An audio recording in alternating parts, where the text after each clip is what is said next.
ବାଇଜଡ଼ା ଗଛ ଏକ ପ୍ରଭାବଶାଳୀ ଔଷଧୀୟ ବୃକ୍ଷ।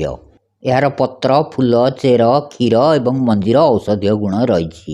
ବାଇଜଡ଼ା ଗଛର ବୈଜ୍ଞାନିକ ନାମ ଜେଟ୍ରୋଫା କୁର୍କାସ୍। ଦାନ୍ତ ରୋଗ ପାଇଁ ଏହା ଏକ ରାମବାଣ ଭଳି। ବାଇଜଡ଼ାର କ୍ଷୀର ଦାନ୍ତ ଯନ୍ତ୍ରଣା ପାଇଁ ଏକ ଅତି ଉତ୍ତମ ଘରୋଇ ଉପଚାର। ଏହାର କ୍ଷୀରକୁ ତୁଳାରେ ବୁଡ଼େଇ ଯନ୍ତ୍ରଣା ହେଉଥିବା ଜାଗାରେ ରଖିଲେ ଦାନ୍ତ ବିନ୍ଧା କମିଯାଏ। ଏହା ଦନ୍ତ କୁର୍ମୀକୁ ନଷ୍ଟ କରିବାରେ ସାହାଯ୍ୟ କରେ। ଦାନ୍ତ ପୋକ କାଟିବା ବନ୍ଦ ହୁଏ।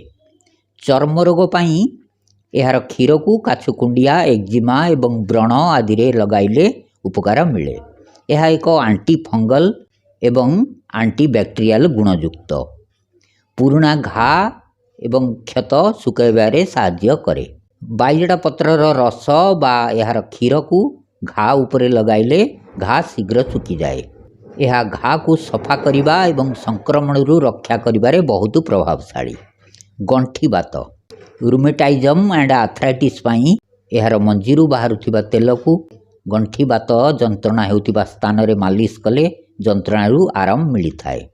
ଏହା ରକ୍ତ ସଞ୍ଚାଳନକୁ ବୃଦ୍ଧି କରେ। ଯଦି ତେଲ ଉପଲବ୍ଧ ନାହିଁ, ଏହାର ପତ୍ରକୁ ତେଲ ଲଗାଇ ଅଳ୍ପ ଗରମ କରି ଗଣ୍ଠି ଯନ୍ତ୍ରଣା ହେଉଥିବା ଜାଗାରେ ବାନ୍ଧି ଦିଆଯାଏ। କାନ ବିନ୍ଧୁଥିଲେ ଏହାର କୋମଳ ପତ୍ରକୁ ଉଷୁମ କରି ତା'ର ରସ ଗୋଟିଏ 2ଟି ବୁନ୍ଦା କାନରେ ପକାଇଲେ କାନ ବିନ୍ଧା ଶୀଘ୍ର କମ୍ ହୋଇଯାଏ। ବାଇଜଡ଼ା ଗଛର ଅଧିକ ଔଷଧୀୟ ଗୁଣ ଜାଣିବା ପାଇଁ ଏହି ଚ୍ୟାନେଲରେ ଥିବା ଲଙ୍ଗ୍ ଭିଡ଼ିଓ ଦେଖନ୍ତୁ।